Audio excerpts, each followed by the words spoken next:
Hi there, it's Dale Logan from DL Equine Nutrition here. I have been asked to do some videos for you, for those that don't have time to read the long blogs of nutrition information.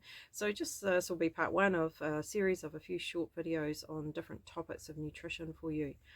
Now, I am away from home at the moment in the beautiful area of Wanaka visiting some clients, and it reminded me that many of these clients, as a lot of my clients do, have had the issues of gut ulcers in their horses because they have travelled long distances.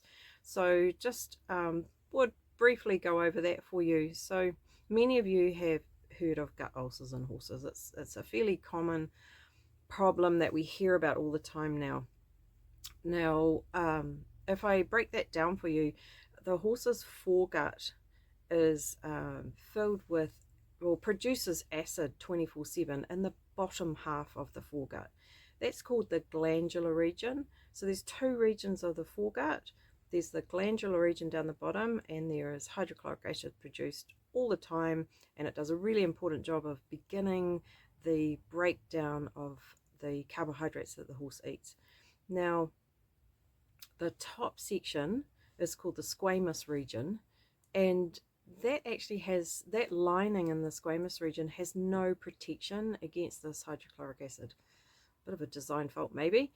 So what happens is when that acid splashes up to that top squamous section, it eats into the lining basically, and it produces sores, ulcers, ulceration, inflammation.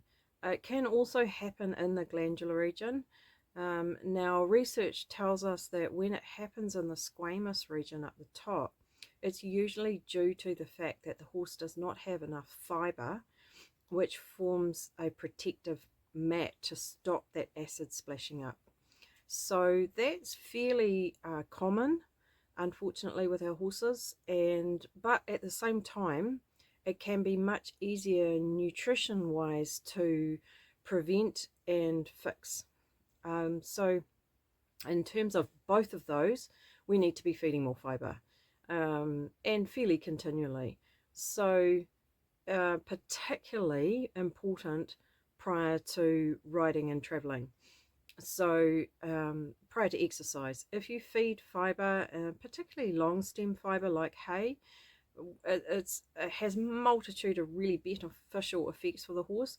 First of all, that horse starts chewing that fiber, it produces saliva. The saliva actually does help buffer that stomach acid, and so also that chewing of this fiber allows it to settle in that foregut and form a protective layer so that acid literally can't splash up while the horse is exercising, and that gut actually starts to move, and the acid starts to splash up. If you've got a fiber mat in there, it will stop that acid splashing up. So very easy to do. Have lots of fiber for your horse, lots of long stem fiber to chew, lots of hay and chaffs, and feed. Allow the horse to eat prior to riding. Don't ride for hours and hours at a time without allowing the horse to eat fiber. Eating fiber, while your horse is, if you're out for hours at a time, that's not going to cause colic. That will, in actual fact, will help. So down the bottom section, that glandular section, you can also get ulcers, unfortunately. It is thought by research at this point in time that if you get ulcers up the top, it's 80% diet related, 20% management. If you get ulcers down the bottom in that glandular region, you can pretty much flip that around to being around 80% environment, 20% nutrition. So environment in terms of particularly of management and stress of the horse. So traveling, new grazing, new environment, new rider, new paddock mates, competition, you name it, pretty much it's a stress to the horse. So in terms of that, its management is about keeping stress to a minimum, and the diet will pretty much be the same. You want to add as low a starch and sugars as possible, and keep your grains to a minimum. If you do have feeding grains, if your horse is, exercising quite a lot, a lot of horses are on grains, make sure they're extruded or micronized in some way that allows them to be digested better and stops so much of that starch flowing through to the hindgut.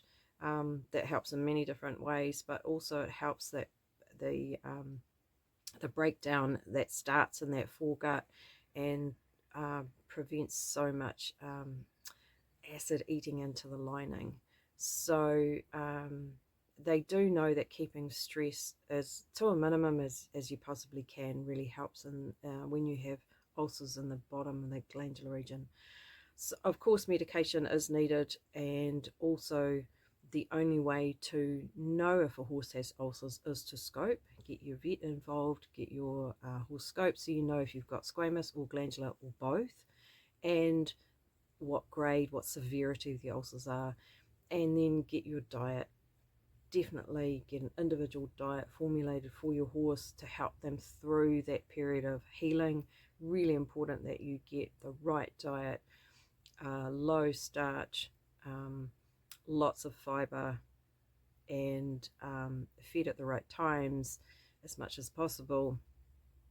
And yeah, and healing and minerals also really important. Obviously things like your zinc and that, healing skin, healing wounds, that's really, really important. All your minerals, and your prebiotics as well, and your postbiotics, those definitely help in that foregut. Anything that has pectin and lecithin, which help form a slime to line that foregut and stop that acid eating into it. These are all things that you can add to your horse's diet and nutrition, and your management of them to prevent and help heal ulcers if you have them.